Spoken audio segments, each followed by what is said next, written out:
We know Titanic from so many stories, even a movie, but now we have its first full-sized digital scan. And nope, it's not like those models from before, where we mostly imagined what the ship was supposed to be like. This time we got a real digital scan.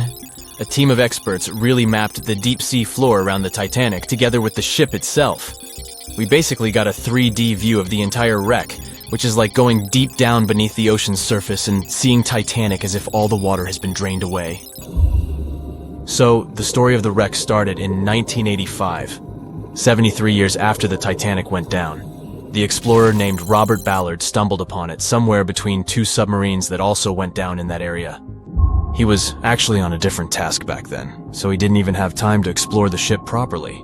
But as he was searching for the submarines, he realized how ocean currents affect sinking debris. He noticed the heaviest object sank quickly and left a trail of debris behind, the trail that followed the currents. Using this knowledge, Ballard made a hypothesis the Titanic had broken in two and left a debris trail as it sank. Before he found the wreck, everyone thought the ship just went down in one piece after hitting an iceberg. So everyone knew where the ship was so the adventure could start, or not. It was hard to explore it. The ship is enormous, and the dark depths of the ocean make it really difficult to capture its whole body in one go. So we mostly relied on glimpses of the decaying ship, and had to settle with teasing scattered parts of the whole picture and filling it up with speculations and stories. But in the summer of 2022, we finally got something different.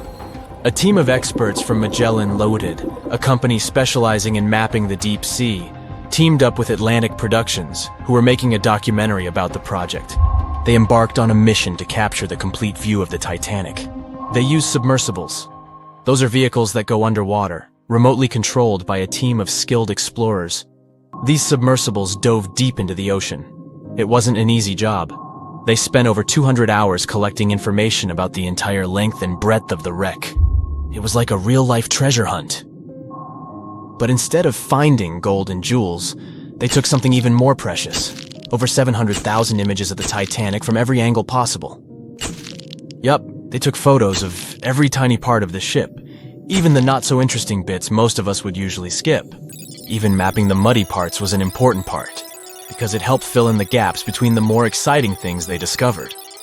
And this was a way for all of us to finally get a detailed 3D reconstruction. Even though it's been more than 100 years, you can still recognize the bow of the Titanic, covered in rust that hangs down like stalactites.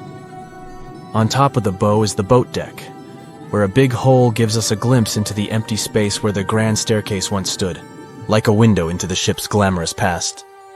Its stern is now a wild mess of twisted metal. As the Titanic went down, this part collapsed and spiraled into the seabed. The bow and the stern ended up separated by about 2,600 feet. There's a vast field of debris surrounding this giant, stuck on the seafloor. This debris is like a scattered treasure trove, full of intricate metalwork from the ship, statues, and even unopened champagne bottles.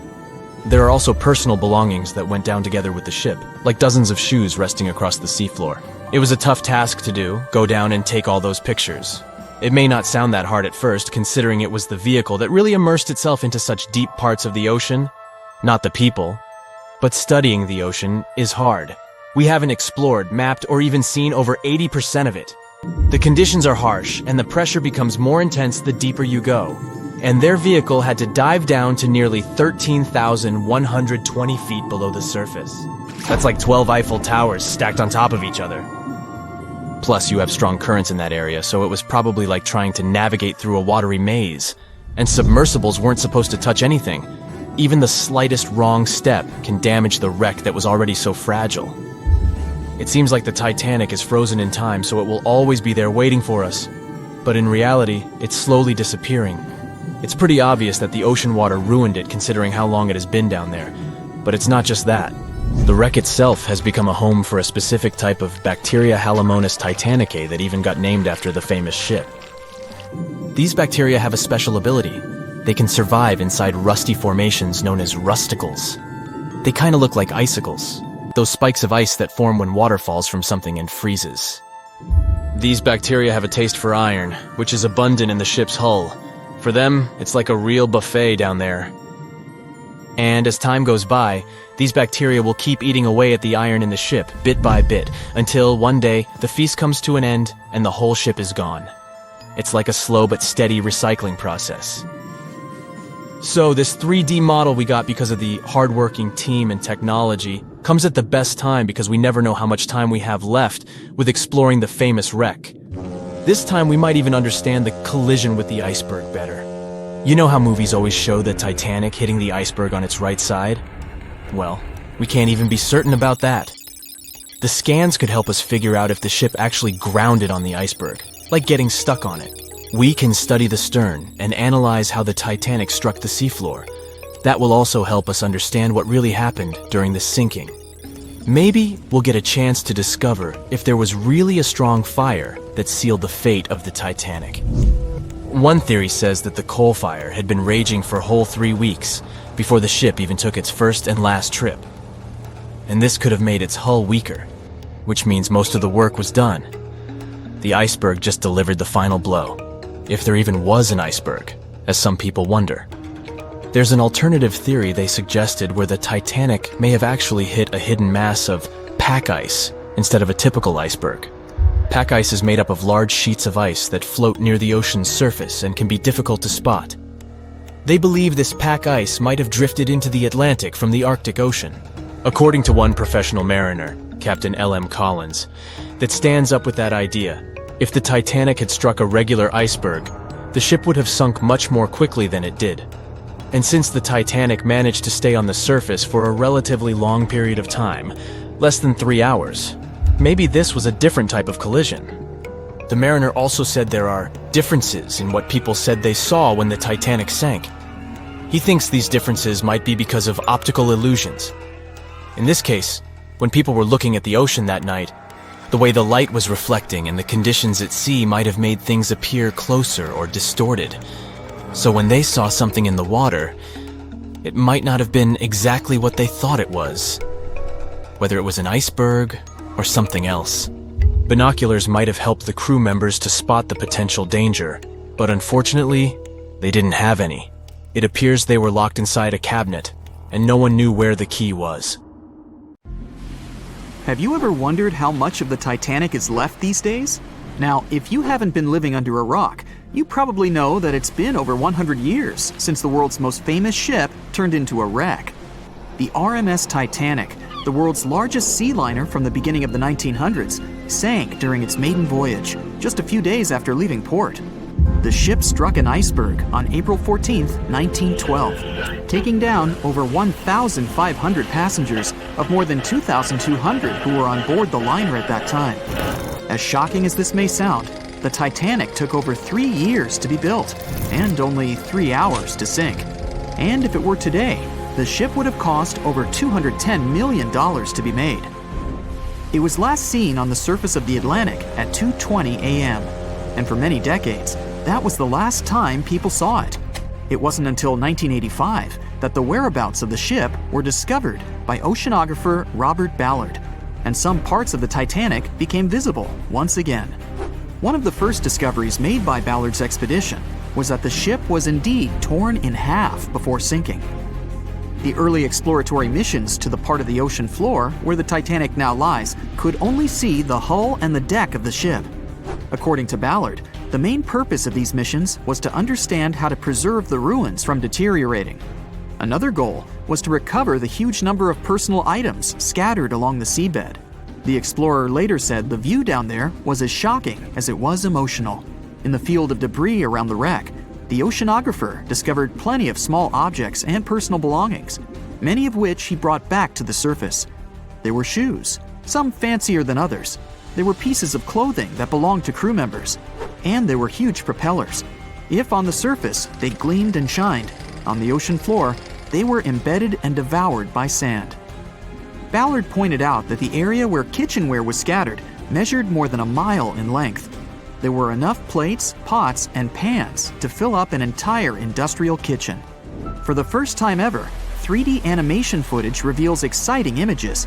The simulations show the Titanic's evolution from when she first set sail in 1912 until the state of her ruins today. But simulations weren't enough for deep-sea explorer James Cameron. who envisioned traveling to the heart of the wreck for the first time ever in the history of the ship. Yep, the same James Cameron who happens to be the director of a very famous movie about the ship. He has now dived 33 times to visit the wreck of the Titanic. Here's some fun trivia for you. The director says that his true passion has always been the ocean, and that ever since he was a kid, he wanted to study the sea. Directing, let's say, just happened to be his day job. And when the possibility of directing Titanic appeared, he said yes, just so that he could go and check out the ruins of the ship in real life. Now back to the wreck. According to James Cameron, it wasn't enough for researchers to access only the exterior of the ship. They needed to go inside, analyze and photograph what was left of the pompous interiors of the world's once biggest sea liner. Cameron piloted an innovative robot vehicle equipped with cameras. It helped the man to reveal spaces in the Titanic that no one had ever seen before since the ship touched the bottom. Turkish baths, for instance, still had their tiled walls standing up almost in all their entirety. These baths were exclusively for first-class passengers.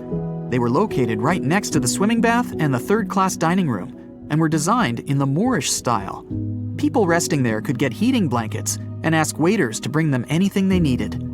If the pictures from before the disaster were astonishing, they carry a different kind of wow factor now, when everything you see in them is hidden underneath the surface of the water. Another shocking discovery was the ship's mast. If we look at the Titanic in its pre-sinking glory, the mast calls much of one's attention. Located on the bow of the huge ship, the mast held together the transmission cables for the Marconi system, a system of wireless telegraphy. That's also where the British merchant flag the Titanic flew was located. The mast stood at the height of a bit more than 100 feet and was equipped with a crow's nest. Nowadays, the mast is unrecognizable. Attacked by corrosion, it collapsed. The crow's nest broke apart too. Now we can see why the modern-day Titanic is a real treasure for deep-sea explorers. But as the wreck of the ship lies at an approximate depth of 12,500 feet, sunlight is non-existent there. So, piloted missions depend on high-end technological equipment to survey the area. Why do you think the Titanic went missing from the public eye for over 70 years? Well, because at that time, technology wasn't advanced enough for people to go down there, as well as bring back good footage of the wreck. Filmmakers were the ones who drove this technology to its advance by trying to film underwater. They began by building boxes to put their cameras inside. And now, deep-sea photography is highly advanced and allows us to marvel at the awesomeness of underwater life. Of course, taking pictures under the sea is no easy feat.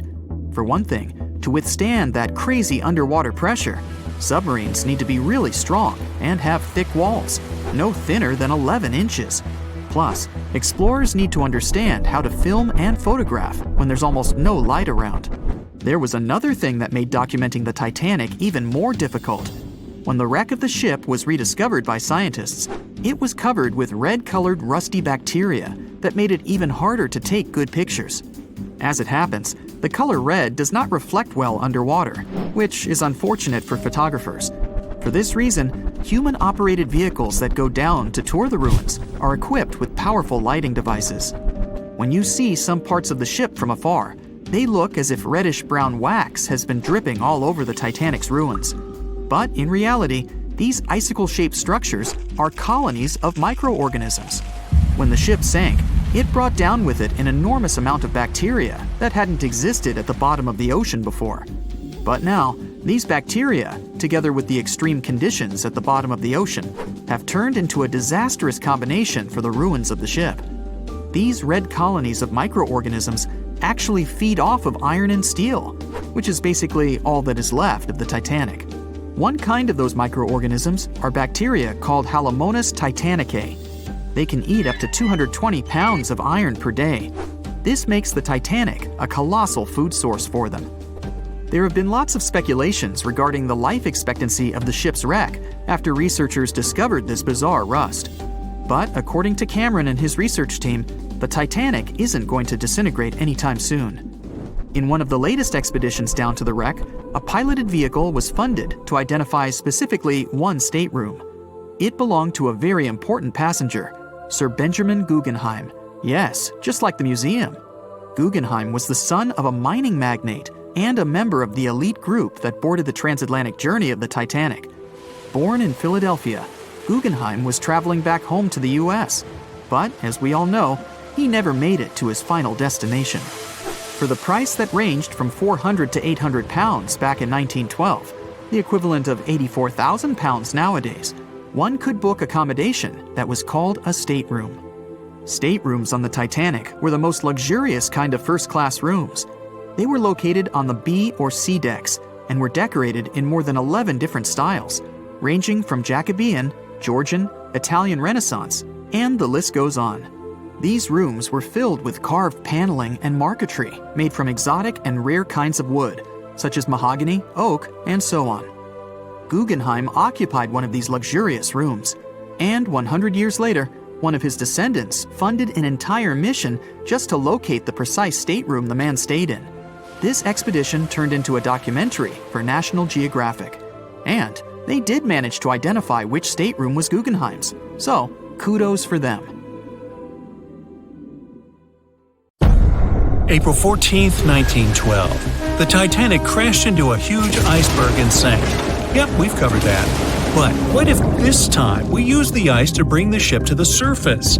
This requires several thousand feet of wire mesh and a lot of liquid nitrogen. Our goal is to put the Titanic in a huge block of ice that will raise the ship to the surface. Now to do this, you need to wrap the wreck in a wire mesh and cover it with liquid nitrogen. The first problem you face is the inability to wrap the ship completely. You need to somehow lift the ship a little to put the mesh under it. Let's say that by some miracle you manage to do so. Next, you need to transport hundreds of large tanks of liquid nitrogen. You're underwater, opening the tanks, and it's so cold that the icy water of the Atlantic Ocean looks like it's boiling. The nitrogen just sizzles, dissipates, and certainly doesn't create a block of ice around the mesh. Alright, new attempt. Raise the Titanic with the help of huge magnets. For this, you need a large cruiser and some powerful magnets. You attach thick cables to the magnets and lower them to the bottom. Bright projectors illuminate the black ocean depths. Parts of the wreck are visible. The magnets descend lower and cling to the iron hull of the ship. The cruiser pulls the cables and magnets up. Some of them detach from the Titanic as the iron surface is covered with reefs and corals. Some parts of the wreck break away from the ship and rise. The power of the cruiser is not enough. One of the cables is torn. Not only the weight of the individual parts of the Titanic, but also the colossal water pressure interferes with the operation. The sunken ship can't be raised completely, only its small parts. In reality, there has already been an attempt to raise the Titanic in parts. The $5 million operation failed. Nylon slings were attached to a large part of the wreck. The other ends of the slings were connected to the diesel engines. For the entire operation, they used a mini submarine.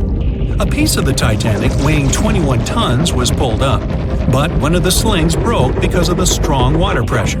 Then, one by one, the other cables began to snap, and a huge piece fell back to the seafloor. By this time, all the participants of the rescue operation had run out of food supplies, and it was far from the nearest shore, so they decided not to make a second attempt. A book was written and a movie was made about how the Titanic was lifted with compressed air. In reality, no one even attempted this operation. To do this, you'd need several hundred large cylinders of compressed air. At first, you install them inside the Titanic's hull and wait for them to pull the ship to the surface.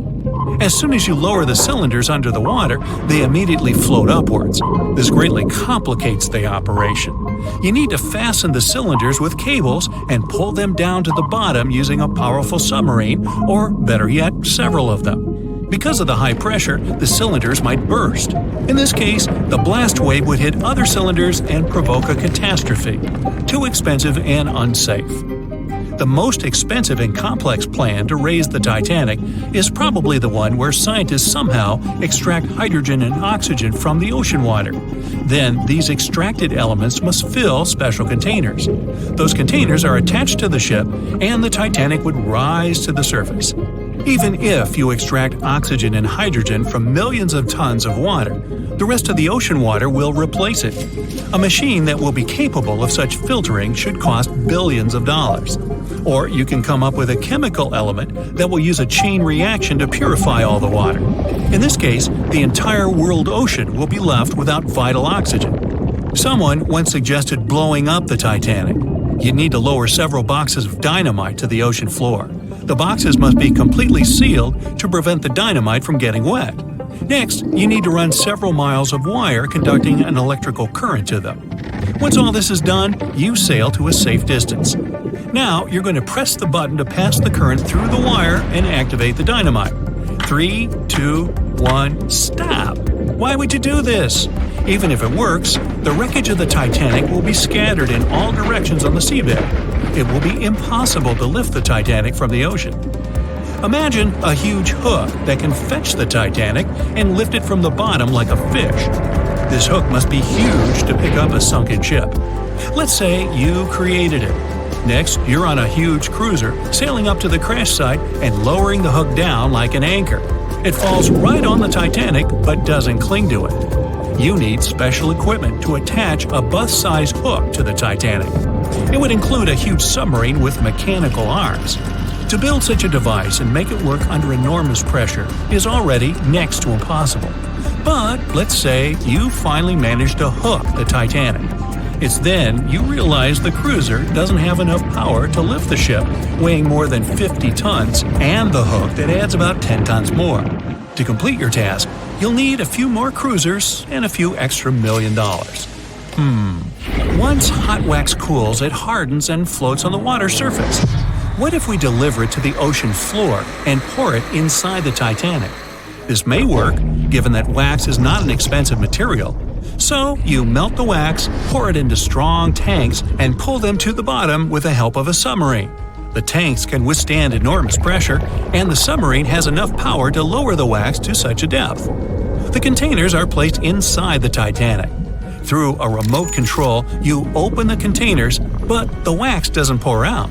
The deeper you go, the colder the water gets. While you were delivering the containers to the ship, the wax was cooling down and getting solid inside.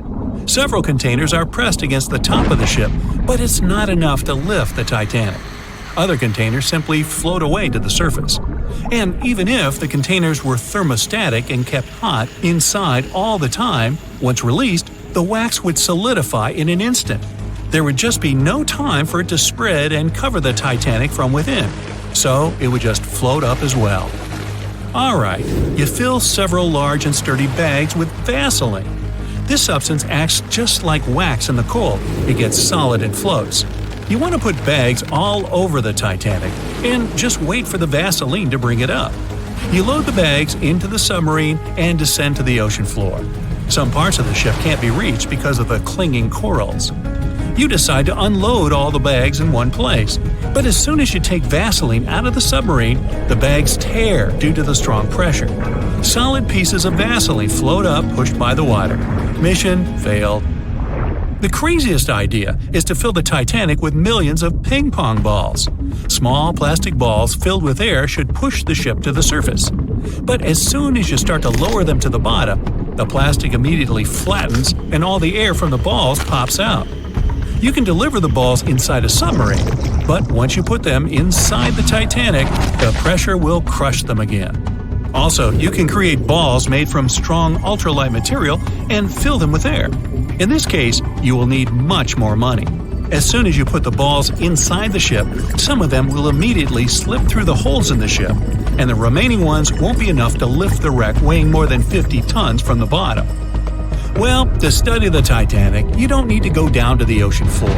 On the internet, you can find a detailed 3D map that shows the wreck site, as well as the ship itself on the seabed. To get a realistic picture of the Titanic, researchers used sonar technologies and underwater robots, which took more than 10,000 pictures of the sunken ship. So, what do you think? Leave it alone? Yeah, me too. John watched on in disbelief as he drifted away on a piece of wood. In the freezing waters of the Arctic, slowly drifting away.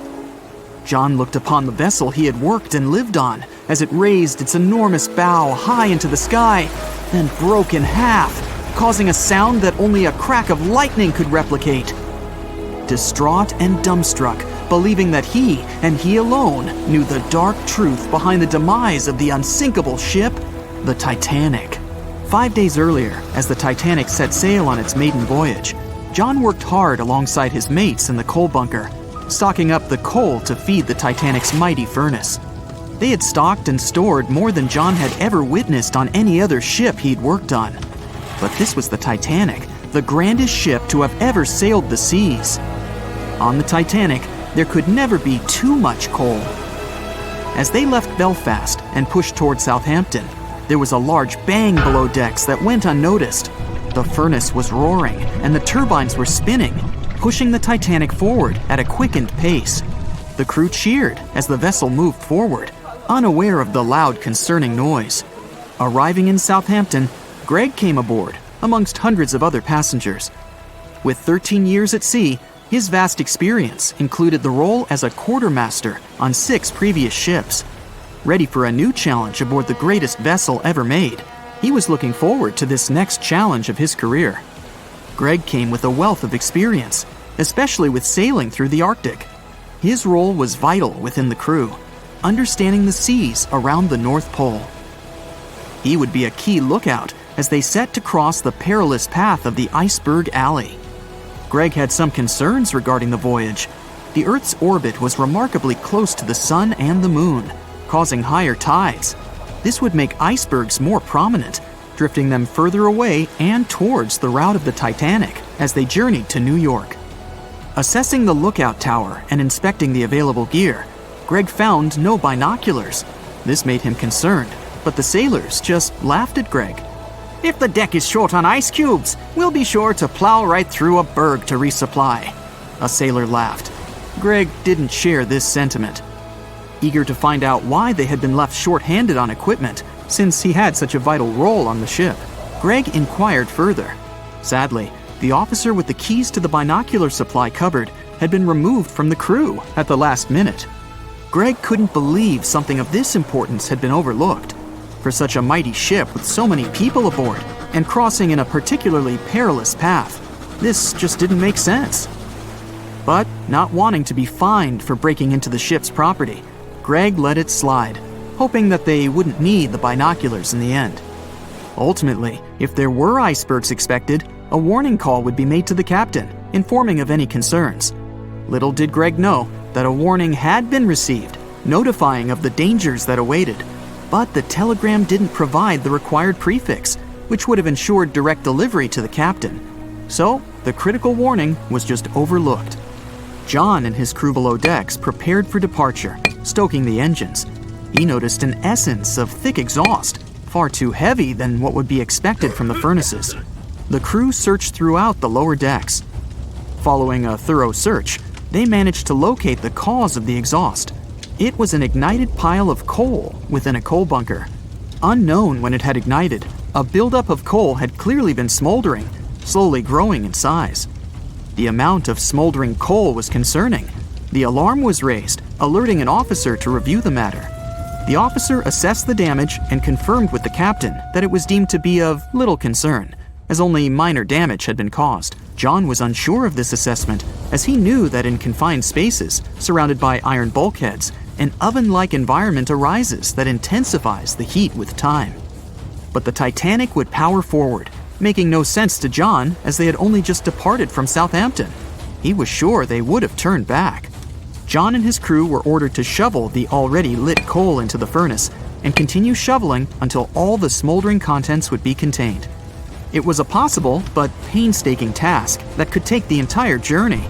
The continuous intake of coal would ensure the turbines would spin at a constant, accelerated pace, not what the Titanic was designed for. It was meant to be a luxurious passenger liner and not for breaking speed records. However, the crew would find enthusiasm in not only acknowledging the Titanic as unsinkable, but also as the fastest. John and his crew continued to shovel the coal into the furnace for several days. The temperature within the bow was becoming hotter every day. The bulkhead's contained heat was so severe that it became weak at the seams in the iron walls and rivets. "2 more days, lads, just 2 more days!" John was laughing, trying to raise the spirits of his mates as they were working tirelessly. But as they were all laughing, joking, and looking forward to dry land, they unknowingly approached their final destination. The Titanic was speeding through the calm sea. Greg looked ahead, above in the lookout tower, keeping a keen eye out as they were in iceberg territory now. Even though the way seemed clear, false horizons could occur, creating confusion about how far objects in the distance truly were. As they were traveling in the Gulf Stream waters into the colder Labrador Current, air columns cooled from the bottom upwards, creating a thermal inversion. This incredibly high air pressure ensured fog wasn't present, providing a deceptively clear outlook. But the thermal inversion can also create optical illusions, showing the horizon further away, appearing higher in the distance, or masking whatever objects that could come before it. These false horizons could easily hide any icebergs that could be approaching. Greg knew the perils of a calm sea in the Arctic, preferring the rough waters, where it's easier to detect icebergs within waves. Peering from the lookout, Greg was looking towards the dark abyss ahead. Suddenly, within 1 mile directly in front, a formidable image quickly emerged from the dark waters surrounding. "Iceberg right ahead!" Greg yelled to his mate, who quickly called to the helm and directed them to steer hard to starboard. The helmsman received the call. In the heat of the moment, he turned the wheel counterclockwise. He then realized he'd turned the wheel the wrong way and quickly went in the opposite direction. The ship aimed towards the iceberg, veering to the port side whilst reducing speed. Although there was a delay in turning the wheel, since there was a short distance from the signal and the fast pace that they sailed at, it may not have made a difference. As they approached the iceberg, it appeared as though they'd miss it, but over 87% of an iceberg is underwater. And as they came along the side, the hidden ice underneath hit the port side bow, piercing the side of the hull with a 12-square-foot tear. The ship shook, with all aboard aware that something was amiss. Amongst the confusion and fear, they were oblivious of the damage. As they gathered their bearings, 6 out of 16 compartments were quickly filling up with seawater. The hull could only withstand 4 compartments filling before sinking. Time was ticking as the Titanic made its descent into the depths. The weakened bulkhead with heated steel pillars and rivets broke under the pressure and sudden change of temperature from the ice-cold water. The call was made to abandon the ship. Lifeboats were prepared to be released, while help signals were sent out to nearby ships. The radio operator was guiltily sitting, constantly calling out to a nearby ship that had been in contact with the Titanic recently. There was steady communication with this ship over the past few days, providing warnings of icebergs since the Titanic departed from Southampton. The final warning message received was just 1 hour ago. Upon receiving the final warning, the operator ignorantly responded, "Shut up," with the assumption that their warnings of icebergs were pointless. Following this unfortunate response, the ship turned their radio off and provided radio silence.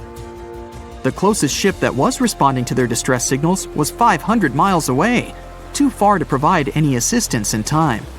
There were countless mistakes that caused the Titanic's watery end, whether they contributed directly or from sheer ignorance. The most tragic of them was the number of people aboard the ship, 2,224 of them.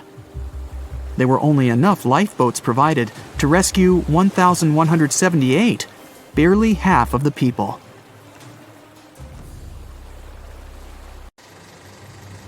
It's April 10th, 1912, a sunny spring day. You're one of the first-class passengers aboard the Titanic, just as the ship is about to depart from Southampton.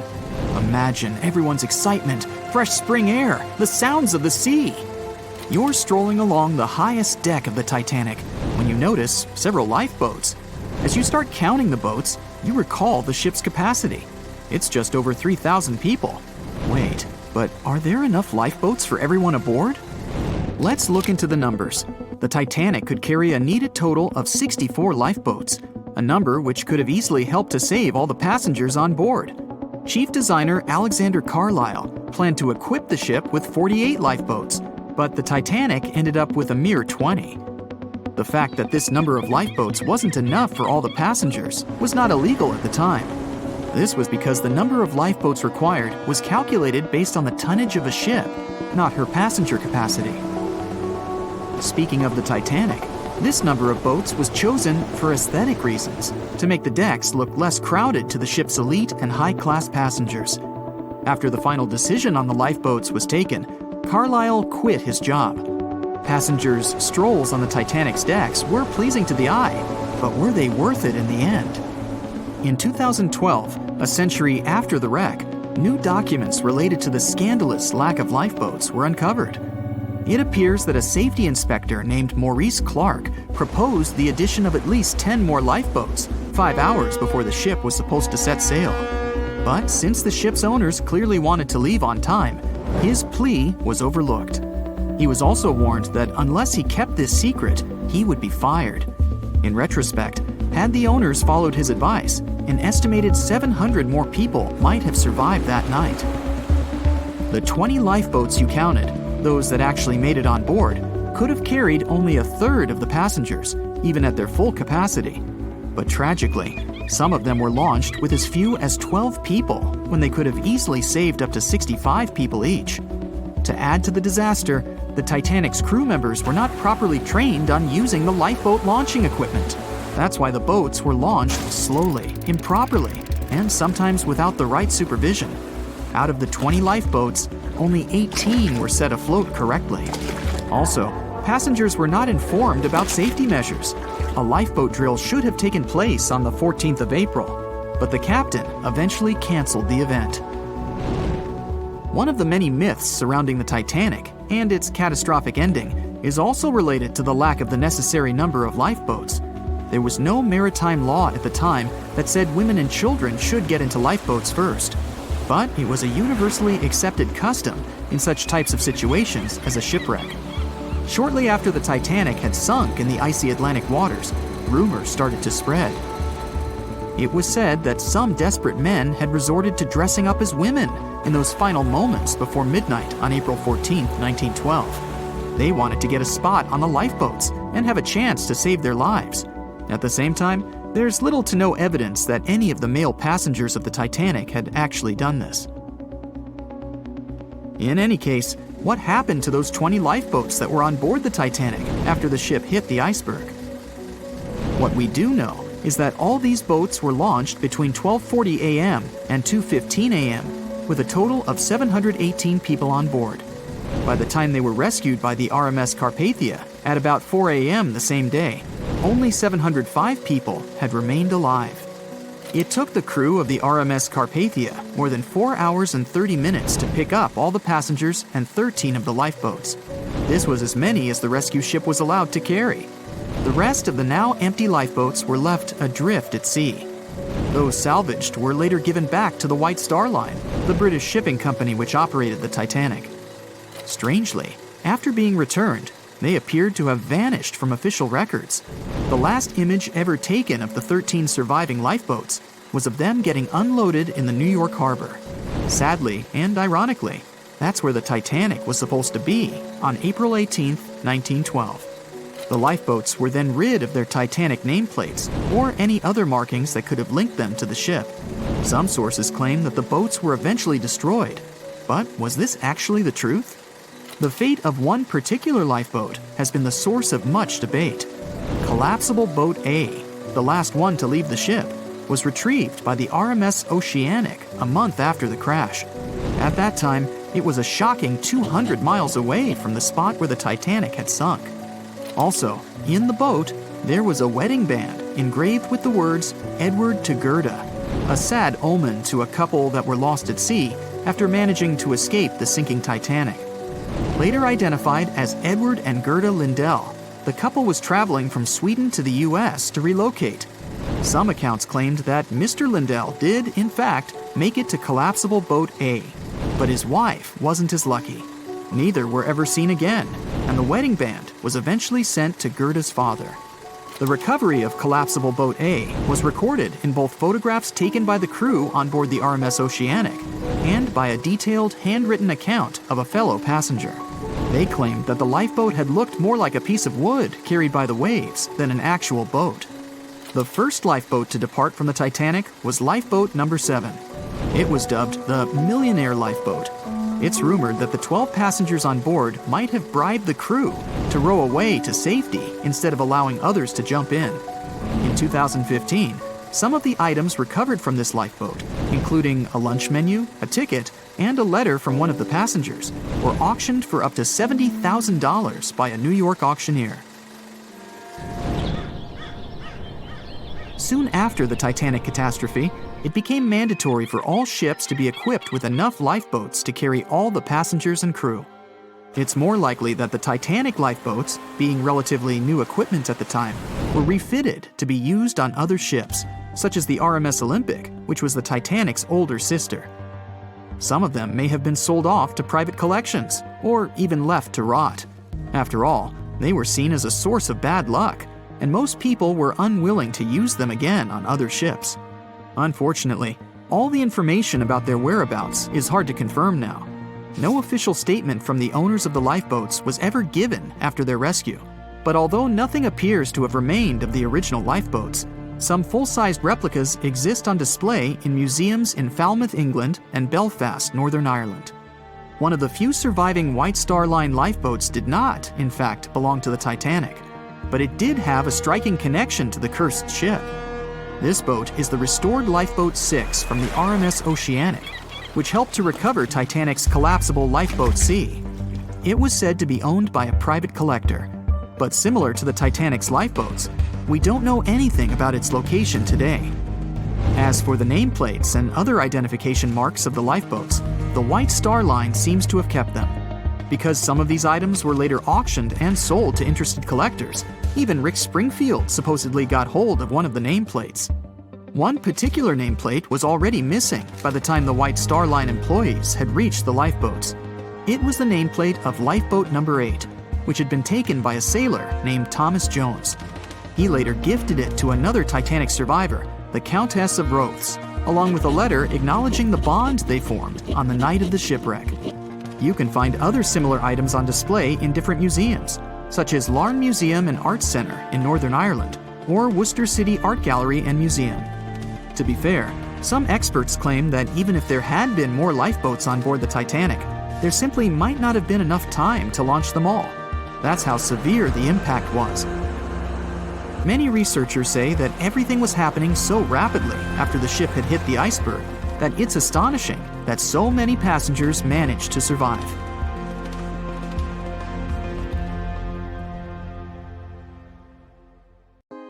On April 10, 1912, the RMS Titanic set sail from England. But this wasn't the launch of a regular ship. The Titanic was the largest liner ever built at the time. It was 882 feet long. That's nearly the size of 3 soccer fields. And measured from the hull to the top of the smokestacks, the ship was an impressive 175 feet tall. That's the size of a 17-story building. Deemed unsinkable, it took 3,000 workers almost 3 years to build. But a mere 4 days into its very first voyage, at 11:40 p.m., the ship collided with an iceberg and was lost beneath the waves of the Atlantic Ocean. It took the liner only 2 hours and 40 minutes to sink. And of more than 2,200 passengers and crew members on board, only 706 survived. The wreck would remain lost for another 73 years, hiding its many secrets within the frigid Atlantic waters. And if it wasn't for a man whose whole life had been devoted to exploring the sea, the giant ship might have remained lost for a lot longer. That man was Robert Ballard. As a child, Ballard was obsessed with the ocean. This fascination started when he was just 12 years old. That's when he watched a film adaptation of Jules Verne's science fiction novel, 20,000 Leagues Under the Sea. It had everything to spark a young person's imagination, from adventure and strange creatures to a powerful underwater vehicle called the Nautilus. It could travel anywhere in the world you wanted to go. From that moment, life on dry land was no longer in Ballard's future. When he was 23, he was assigned to the Deep Submergence Group. There, he helped develop techniques to search the ocean floor. His biggest accomplishment was the creation of Alvin. It was a small, easy-to-maneuver submarine that could carry 3 people. It also featured an external mechanical arm designed to gather underwater samples while the crew remained safe and dry inside. Alvin the submarine quickly proved useful for a variety of tasks.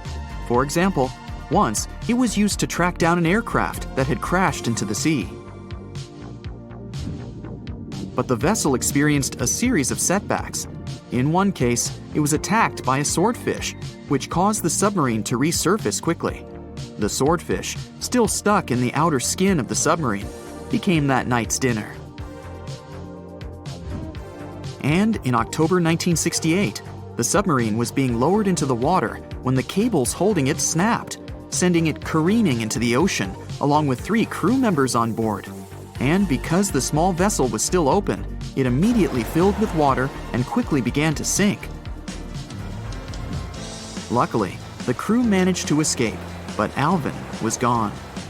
Bad weather hampered multiple attempts to recover the vessel. It wasn't until the following year that it was finally returned to the surface. In time, Alvin would be improved. Its hull would be strengthened by titanium, giving it a higher depth rating, thus making it even better suited for ocean exploration. The specialized submarine would come in handy in many of Ballard's 100-plus expeditions. The man was one of the first to explore an underwater mountain chain called the Mid-Atlantic Ridge in the Atlantic Ocean. And when he found thermal vents in the Galapagos Rift in the late 70s, he also helped discover and document the process of chemosynthesis. That's a complicated chemical synthesis of food energy by bacteria. But his biggest discovery was still to come. Ballard claimed he'd never been a Titanic fanatic, but he eventually became obsessed with finding the ship after watching other explorers try and fail. As he said, Titanic was clearly the big Mount Everest at the time. Many others had tried, many that I thought would have succeeded, or should have succeeded but didn't.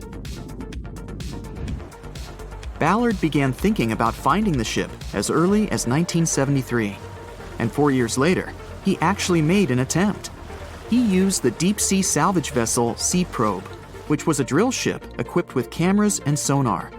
But he was forced to give up when the drilling pipe broke. It just wasn't his time. In the early 80s, a Texas oil man named Jack Grimm tried to find the wreck on 3 different occasions. Once, Grimm was actually right over the Titanic, but his equipment failed to detect it. That's what we call extreme bad luck. Ballard was just biding his time. He needed a plan and some help. The first issue was getting down to the bottom of the Atlantic. The furthest down he had ever traveled before was 20,000 feet, and this trip took him 3 hours, and that didn't include the way back up. Ballard knew he could use Alvin, already enhanced with a titanium hull to withstand the pressure of the ocean. But he also needed something that didn't require him to actually go down with it. An unpiloted remote-controlled submarine would be ideal. But first, he would have to create one. He reached out to the authorities, hoping they would provide funding for his project. And though officials had no interest in the Titanic, they were willing to help. But there was a catch. Ballard had to first focus on tracking down 2 submarines, the Thresher and the Scorpion, which had sunk to the bottom of the Atlantic Ocean in the 1960s. The authorities were hoping to study them to find out why they had sunk in the first place. They also wanted to know if they could be recovered or if it was safe to leave them on the ocean floor. Only when he had successfully completed this task would he be free to use any remaining time on his contract to find the Titanic. With no other options for funding, Ballard took the offer. He got to work. First, he created 2 new devices. Argo was an unpiloted deep-towed undersea video camera sled. It was designed to take photos and record videos from a series of cameras mounted on it. It could work at depths of up to 20,000 feet, and it could also explore nearly 98% of the ocean floor. Argo was supposed to be tethered to a boat. As the boat moved, Argo would be pulled behind, floating just above the ocean floor. The camera would then transmit images to the surface. The second device was a small robotic vehicle called Jason Jr. It was also controlled remotely, which allowed the crew inside a submarine, like Alvin, to get closer to and photograph underwater objects. Ballard was now ready. He knew he had to find those submarines quickly, and it didn't take him long. Much to his relief, the search was relatively simple, and he was able to fulfill his obligations with 12 days to spare. With almost 2 weeks to devote to finding the Titanic, he set out to explore the ocean. He focused the search close to Newfoundland, Canada, pulling Argo along the ocean floor and reviewing the images it collected. And after a few days of nothing, they eventually found riveted hull plates and a boiler. Could this be it? The next day, a ship's large bow was revealed. On September 1st, 1985, Ballard and his fellow crew members realized they had finally found the infamous ship. The discovery resulted in a mix of emotions. Ballard was excited to be the first to find the Titanic's final resting place, but he was also overwhelmed by the sense of grief for those who had suffered when the ship had gone down. Over the next 4 days, the crew explored the wreck. They found the crow's nest, from where the iceberg had first been spotted. Plus, there was finally evidence of how the massive ship had split in two before sinking, with both halves of the ship found.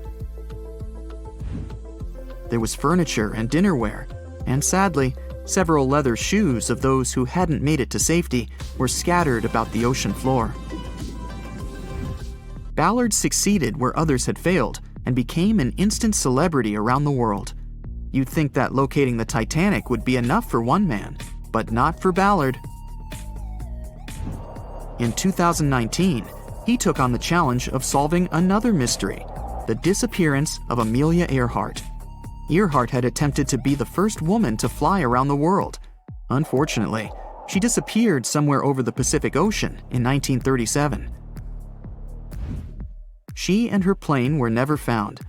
Ballard hoped that his luck with the Titanic would help with finding where Earhart had gone down, but his expedition failed to find anything. And though Robert Ballard has found more shipwrecks than anybody else, it's only the tip of the iceberg. It's estimated that there are over 3 million shipwrecks in the ocean, and Ballard has only located 100 of them. Now, in his late 70s, the man is hoping to encourage young people to continue his work of exploring the ocean and its many mysteries. In 1989, he started the Jason Learning Project to inspire grade school students to pursue science, technology, engineering, and math. He has his own research vessel called the EV Nautilus, after the name of the submarine in Jules Verne's novel, a fitting tribute to the story that inspired his career. Meet Arthur John Priest. No, he isn't famous for being a painter or for discovering some long-lost treasure. He didn't invent some cool gadget or break any world records. No, Arthur John Priest is famous simply for being unsinkable. Proving one can be both lucky and unlucky at the same time, Priest was involved in and survived several mishaps at sea, including the fateful maiden voyage of the Titanic. Priest was not a rich man interested in sailing for pleasure. He was part of the working class, employed as a stoker or fireman, stuck for hours within the hot bowels of large steam-powered vessels. His job was dirty and difficult. He was responsible for keeping the furnaces lit, feeding them coal to ensure enough steam was produced for the engines to work. He had to be careful about not overheating the system or setting fire to the whole ship. The furnaces had to be carefully watched and constantly fed. He breathed it all in a while, working and fighting with the sweat and the dirt. He would often work shirtless because of the heat and was always covered in black coal dust. And when he finally had a break, his shared living quarters were nearby in the same part of the ship. He must have been good at his job, though, because he had no trouble finding work. But wherever he went, bad luck seemed to follow. The first incident was a mild one. As a young man, Priest worked on the RMS Asturias. The passenger liner first set sail in 1907, traveling between Southampton in the UK to Buenos Aires in Argentina. At some point during its maiden voyage, the ship suffered a small collision. the damage was bad enough that the ship returned for repairs. Thankfully, there were no reports of any serious injuries. Priest, unfazed, simply went to work on another ship, but his bad luck lingered on the Asturias. In 1914, the Asturias became a hospital ship, helping care for sick men and women around Europe while bringing them home to England. But in March 1917, at just around midnight, the ship was struck by a foreign object. Its hull was breached and the engine room flooded. The captain ordered everyone to abandon the ship, sending crew, patients, and health staff scrambling for the lifeboats. The vessel was still moving, powering through the water because the main controls, located within the flooded engine room, could not be turned off. The captain refused to leave the ship while people were still trying to escape. He was able to aim the Asturias towards Bolt Head, where it finally hit land and couldn't sink. The remaining lifeboats were lowered and the final survivors made it to safety. When they studied the damage on the ship later, the Asturias was declared a total write-off. It might be hard to pin this particular disaster on Priest. After all, he wasn't even on the ship at the time. But it seemed that many of the ships on which he served were destined for trouble. His bad luck followed him to his next job on the RMS Olympic, a massive ocean liner. The Olympic was big. In fact, it had been designed and built as part of the fleet that included the Titanic. But with size came sacrifice. The Olympic was great at moving in one direction, but very difficult to handle when it needed to turn. It was September 1911. The Olympic was trying to alter its course. The Hawk, a smaller ship sailing nearby, didn't give the larger vessel enough room to maneuver, and the two slammed into each other. Because the Hawk was engineered to deal with potential confrontations when out at sea, its reinforced bow tore through the Olympic. Two large gashes appeared on the ocean liner's side. The propeller shaft was badly twisted, and worse, the ship began to take on water. Somehow, the Olympic made it to shore without sinking, and nobody was seriously hurt. Priest had no idea that this was just a small taste of what his future held for him. He next found employment on a brand new ship, a better ship, an unsinkable marvel that was said to be the biggest vessel to have ever been built. Yes, he was going to work on the Titanic. And what a job! It took 29 boilers, requiring 850 tons of coal a day to produce enough steam to power the Titanic. Priest was just one of 150 stokers toiling away in the ship's underbelly, keeping those fires burning day and night. He made around $30 a month. But on April 14th, 1912, he would find himself flung from a world of extreme heat to one of blistering cold. At approximately 11:35 p.m., the crew spotted an iceberg. The Titanic tried to avoid it, but the alarm had been sounded too late. 5 minutes later, the two collided. The iceberg tore through the hull, and the once watertight compartments inside were badly ruptured. As the cold Atlantic water flooded in, the ship began to sink. Distress signals were sent, but the closest ship, the Carpathia, was over 3 hours away. In the dark of night and stuck in the middle of nowhere, the crew and passengers panicked. Those who could scrambled for the lifeboats. Others jumped into the icy waters. In total, only 706 survived that terrible night. Priest, at the time of the collision, was down in the ship's lower quarters. He was on break, relaxing from a hard day of work. And as the ship went down, so did his chances of survival. He and his fellow workers were in the most dangerous position on the ship. They had to make their way through a maze of corridors and gangways, some of which were flooded, in a mad dash to the deck. And then they faced the frigid water, jumping in and desperately swimming to safety. The ocean was so cold that Priest even suffered frostbite before finding his way onto a lifeboat. He was one of only 44 stokers to survive that night. After an experience like that, most of us would never set foot on a boat again. But Priest had to work. His next job also ended in disaster. He was offered employment on the HMS Alcantara. It went down in 1916, and Priest was again one of the few to make it to safety. He was badly wounded in the process. But he kept pressing his luck, and his next job as a stoker may have felt eerily familiar.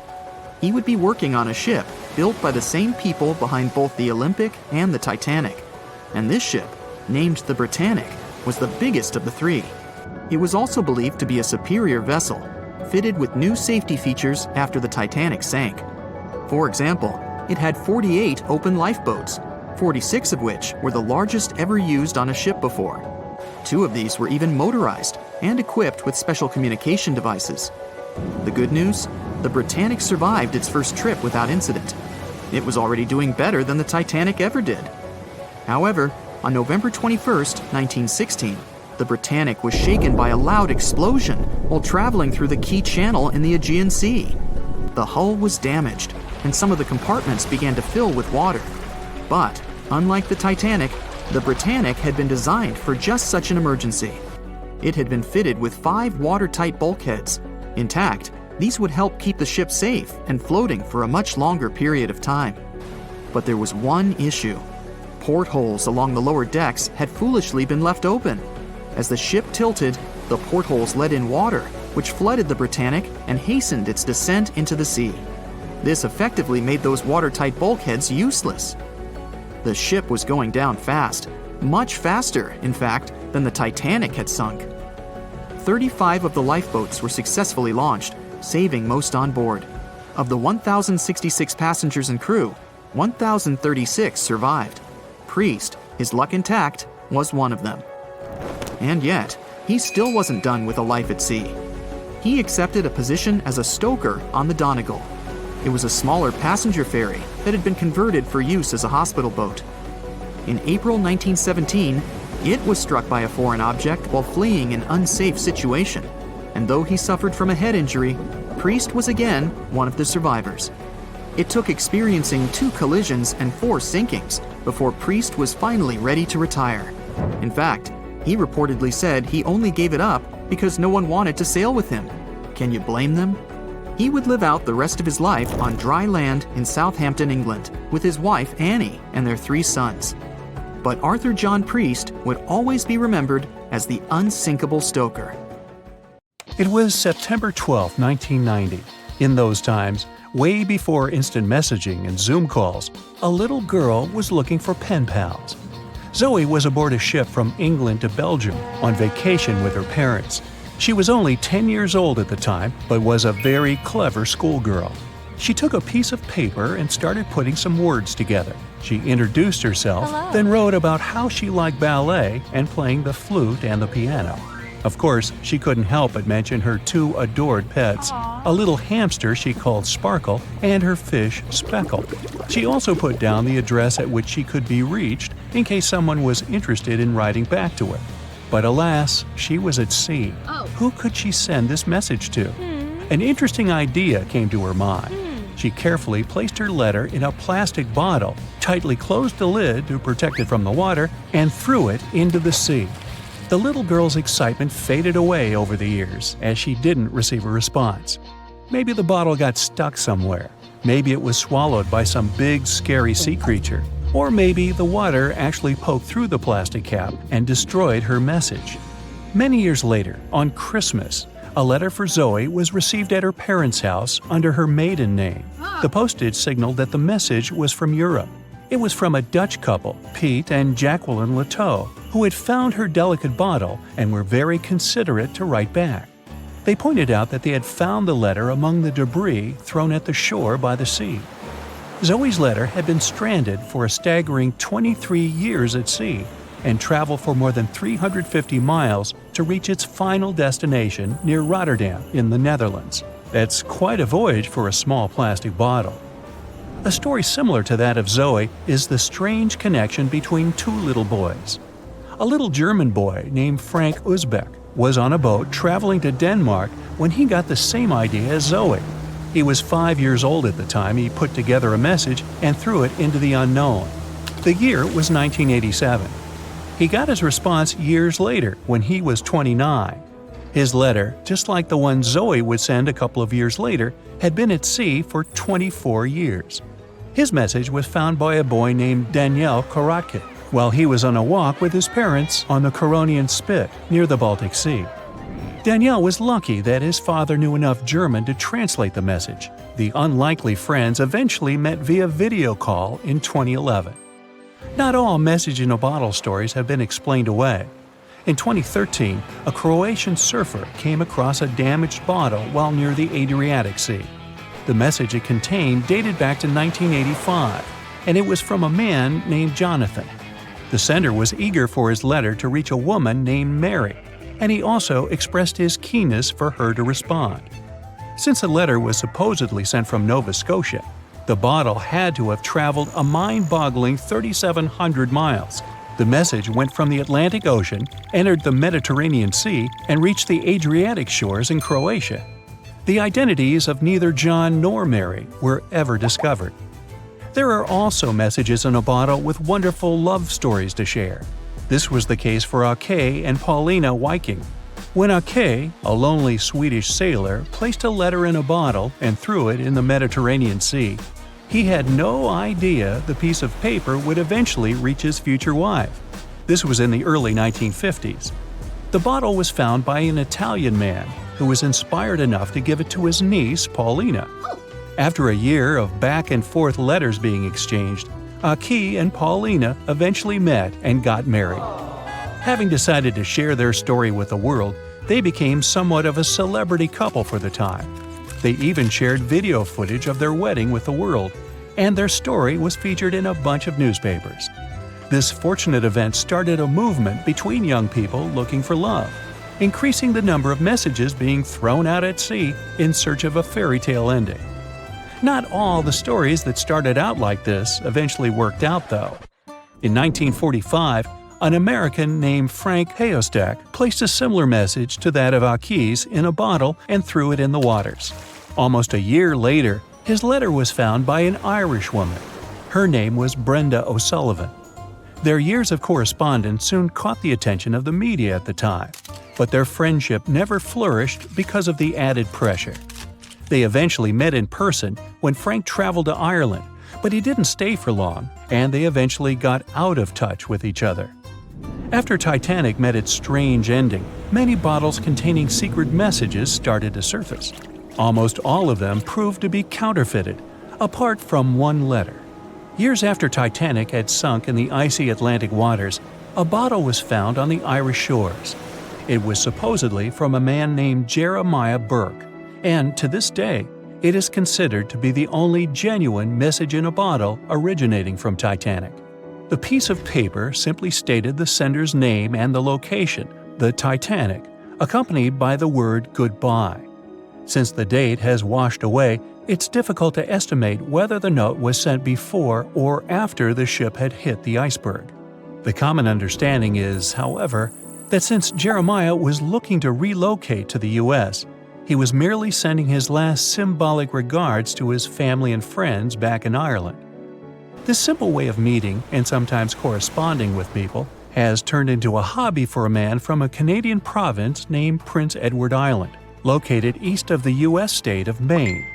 This man, Harold Hackett, claims to have sent over 4,000 bottles into the Atlantic Ocean since 1996. He also claims to have received many responses from all over the world, including letters from people in Europe, like France and Germany, but also from the Bahamas or even Africa.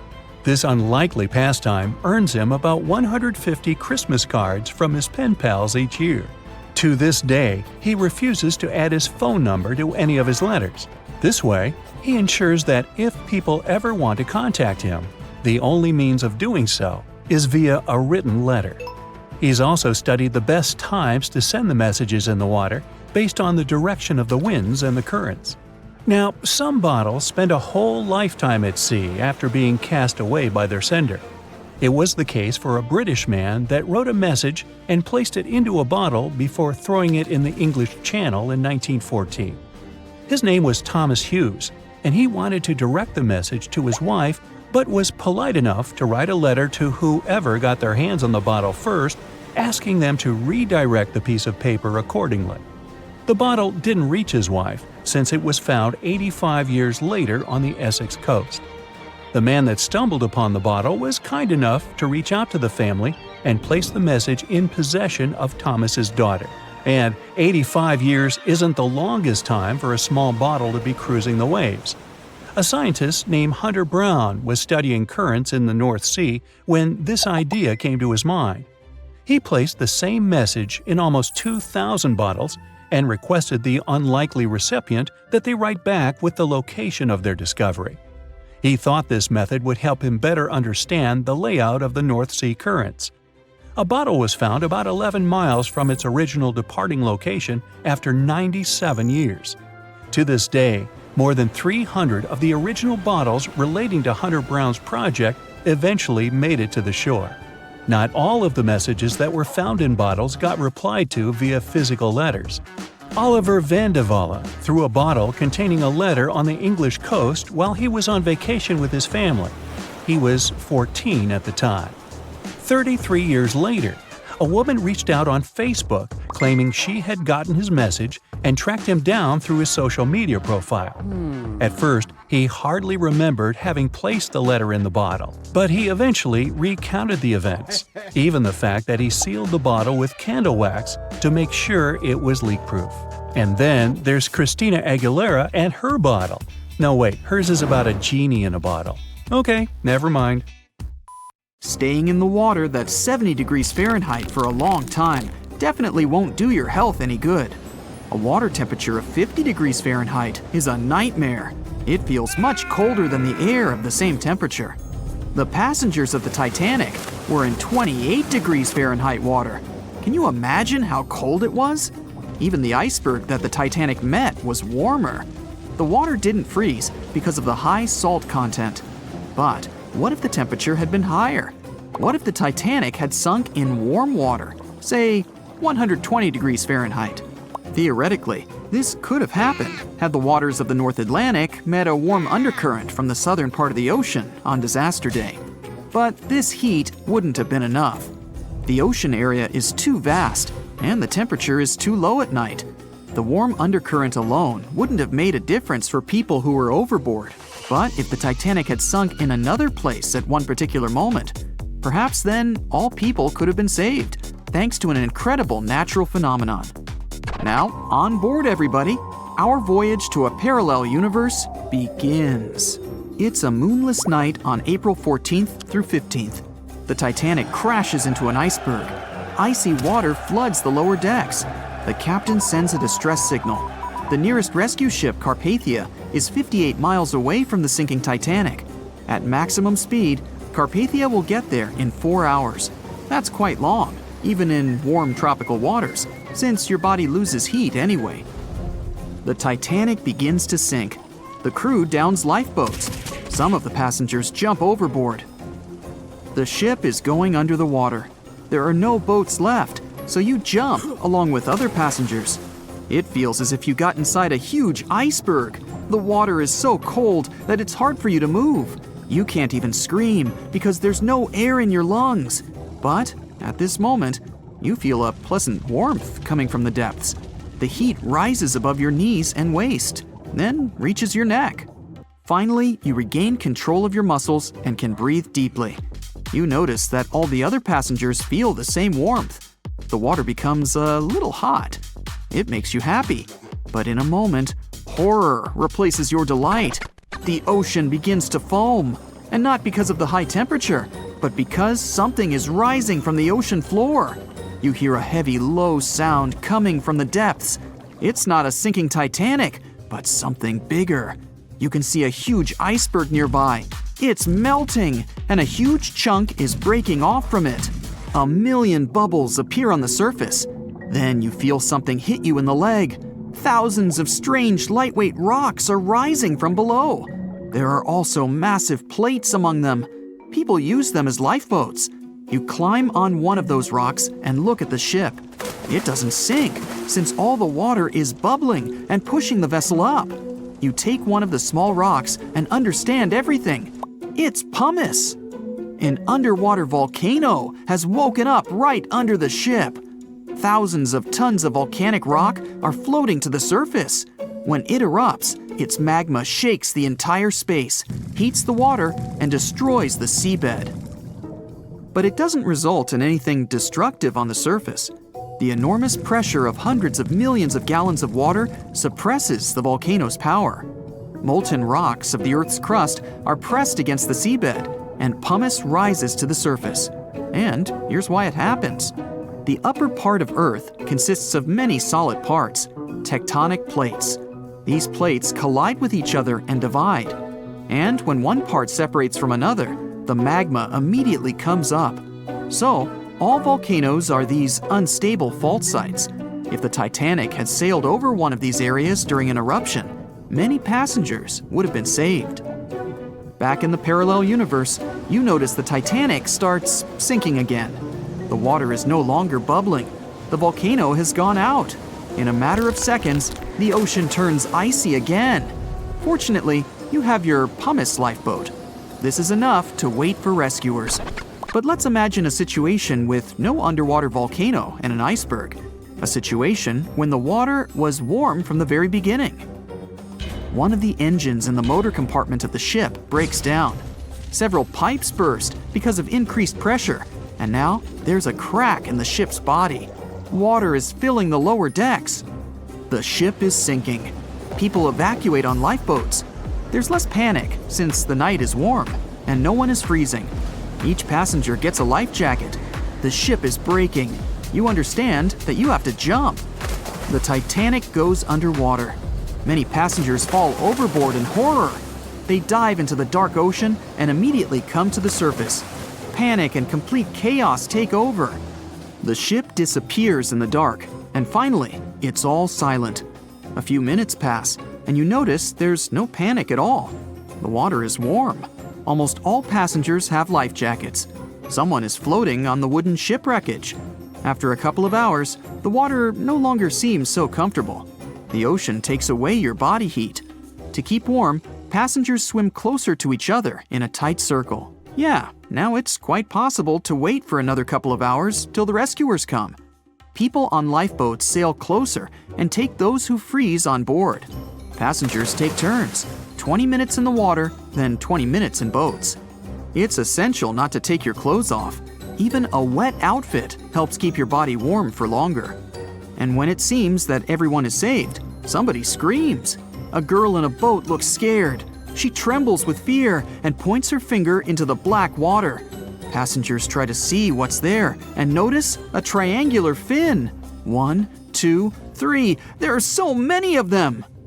The noise of the sinking ship has attracted a group of sharks, and now they are circling the survivors, hoping to satisfy their hunger. They're swimming slowly. It doesn't look like they're going to attack. But you should keep your eyes open, as these fish are some of the world's most aggressive and dangerous sharks, the bull sharks. They can be agile, fast, and unpredictable. They don't swim in the cold waters of the Atlantic, but the water in this parallel universe is perfect for them. The sharks are strong and sturdy. They create the illusion of slowness to relax their prey. They're called bull sharks because of their short, blunt muzzle, like that of a bull, and they like to hit a target or other sharks with their forehead. Several fish are ramming boats. Someone falls into the water. Fortunately, people help them back on board. The sharks aren't going to retreat. Chaos and panic ensue. People are screaming and splashing the water with paddles to scare away the fish, but it doesn't help. One of the sharks opens its toothy mouth and clings to a boat. At this moment, you notice more fins nearby. A pack of great white sharks arrives at the party. They are some of the most dangerous animals on the planet. They're big, fast, and strong, and their 300 triangular teeth lined in several rows are sharp as blades. Great white sharks swim around the boats and scare away the bull sharks. You fall off the boat and see a big fin approaching you. Fear awakens the survival instinct in you. You're trying your best to swim away from the shark as far as possible. Of course, it's useless, since the shark is much faster and will definitely catch you. You feel your foot touching the shark's nose. The other foot gets into the toothy mouth. You scream in horror. After a second, the shark lets you go. Great white sharks rarely attack people. If they bite, it's just to test you. After all, the shark's favorite prey is seals. It simply loses interest if it realizes you aren't a seal. But if the shark is starving, it doesn't matter to it what kind of prey you are. Lucky for you, this one is not like that. Those survivors in the boats have almost nothing to fear either. Great white sharks don't attack them. They can push boats slightly, but only to test them. The great white shark is swimming away from you. But a bull one appears, and it looks like it's hungry. The shark is swimming towards you, opens its mouth, and a loud ship horn penetrates the water. This is the RMS Carpathia that has come to the rescue. All the sharks swim away scared. All passengers are saved. Back in our universe, another ship that had been nearby could have saved the passengers much earlier. But that's another story. The year was 1854, and the SS Arctic, the fastest passenger liner of its time, set out to cross the Atlantic. As it sailed through the misty veil, it slowly disappeared into the unknown. The Collins Line, an American shipping company, was started in 1818 and only began seriously trading in the transatlantic by 1835. Its steamships crossed the Atlantic from Liverpool to New York within just 10 days. Doesn't sound like a great speed today, I know, but back then, the same thing took other ships several weeks. Light on the water with their wooden hulls, powering through with a strong steam engine, those steamships were the favorite choice for many high-profile people. What could go wrong with such an advanced ship, they thought. This reminds me of some other ship everyone believed to be unsinkable. But anyway, back to the Collins Line. It grew to be a serious contender on transatlantic routes, with only one other competitor, the Cunard's Line. It was a British company also aiming to be the main force through the Arctic Passage. In 1835, the company received a new ship that traveled to Liverpool and came back to New York with the largest cargo ever at that time. From then, the Collins Line was steadily growing. It seemed like there would only be future successes for it. Unfortunately, their lavish ships became costly to run with the amount of coal used. Massive power along with weak wooden hulls meant they needed many repairs after each voyage. So, every trip ended up being expensive. But since the ships were safe and had a great reputation, people were willing to pay the price, and the company was definitely not in crisis. They had achieved something no one had managed to do before them. Like I told you, their ships crossed the Atlantic in a whopping 10 days, and Edward Collins, the owner, was very determined to maintain the pace. Their 5 ships easily outran the Cunard's Line of only 3. With this great praise, it provided more attention. Though the Cunard's ships were slower with their iron hulls, they believed there was still profit, regardless of how slowly they sailed. Among Collins' ships, the Arctic, the third of them to be launched, was the largest, reaching 284 feet long, with 2 side-lever steam engines, each with 1,000 horsepower. The paddle wheels made 16 revolutions a minute when at full speed. At the time of its launch, the press called it the most stupendous vessel ever constructed in the United States. But glamour and fame couldn't avoid what would come next. On the 27th of September, the Arctic was on its journey from Liverpool to New York, continuing a speed pace through the thick fog. It's possible that by that moment, after 4 years of record-breaking trips, the crew became overconfident with their sailing and the ship. Going only 50 miles from Newfoundland, they carelessly continued through the fog with no radio contact, sonar, or any other form of identifying objects, equipped only with Morse code. A smaller ship, the SS Vesta, which operated as a fishing vessel, often worked around Newfoundland. It was passing through the same path as the Arctic and crashed into its side. Shocked by the collision, the captain of the Arctic offered help to the much smaller Vesta, but it was soon clear that the damage that seemed minor on the Arctic was far worse. Beneath the waterline, a hole was letting water into the hull. The cost of the much faster wooden hull now seemed less valuable. They steered toward land, trying to plug the holes, but they weren't doing so well, and the seawater continued to pour in, filling up higher and pushing the ship down. And finally, once the engine room was full, it put out the boilers, taking away the massive power the Arctic was once legendary for. They moved slowly until coming to a complete stop. The ship continued to sink, and the order was to abandon it. At the time, maritime law allowed for the Arctic to carry only 6 lifeboats, only capable of saving 180 people. The crew and some of the passengers managed to push their way aboard and took most of the seats on those boats. Things were pretty wild, and everyone forgot about their manners, not letting the ladies and the youngest ones board first. It took 4 hours for the Arctic to sink. 150 crew and 250 passengers were on board. Those that weren't able to find a lifeboat made a desperate attempt to build their own rafts from parts of the ship. 2 days later, only 3 boats made it safely to the shore. The other 3 were never found. Believe it or not, the rescue party also saved some people that had been clinging to the wreckage for 2 days. Unlike the crew, the captain went down with the Arctic, but amazingly survived. He would be only one of 85 people that made it out of the 400 on board. When the news arrived 2 weeks later, the public responded with great sadness to the losses. Great anger soon followed towards the poor safety measures in the crew. The press published demands to change the laws for more lifeboats. It only made sense to have enough for every person on board a ship. But they ignored those requests. This neglect would lead to more disasters in the future. Enough lifeboats would only come into maritime law some 60 years later, after the disaster of the Titanic. Edward Cullen's wife and 2 children were also aboard the ship and didn't return. He was heartbroken, but didn't stop running his business. The Collins line still had a reputation to uphold, the biggest, fastest, and most luxurious on the Atlantic. Edward Collins would now build an even better ship than any other. It was named the Adriatic, and it was the largest ship in the world, 354 feet long. With 2 alternating steam engines that had never been built of this size. These steam engines at the time were at the height of engineering, though today you can only see them in models and toys. With the new addition of 2 masts, the Adriatic would also be able to sail if needed.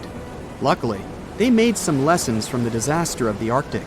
But before their new ship, the Adriatic, was built, another disaster had occurred. The sister ship of the Arctic had also sunk. They believe this second ship was desperate to stay in front of the Cunard's line and hit an iceberg somewhere during the race. This weird contest took the lives of 141 people. The desperation of Collins and his weakly built hulls pushed the company towards bankruptcy in 1858. The newly built Adriatic, costing over $1 million, had only made 1 voyage in the end. And even that voyage was considered a disaster. The ship collided with a tugboat. It still managed to finish its maiden voyage at a suitable time. After the company had gone bankrupt, they had to sell the ship for only $50,000. They removed the great giant engines, replacing them with only sails. Although it was once the greatest ship on the high seas, it was only 30 years later until it was abandoned, labeled irreparable, and anchored in a river. The other remaining ships were also sold and only used for parts. Edward Collins left the industry altogether, seeking work on dry land instead. As the Collins line was no longer in the mix, the Cunards would grow in strength. Without competition, they would win the Blue Riband for the next 30 years, and 180 years later, after producing hundreds of ships. They still have a constant presence on the seas, as they provide transatlantic crossings, world voyages, and leisure cruises. To this day, the Cunard line is the only one to run ships between Europe and America, and it's great proof that it's not always the fastest that's the best.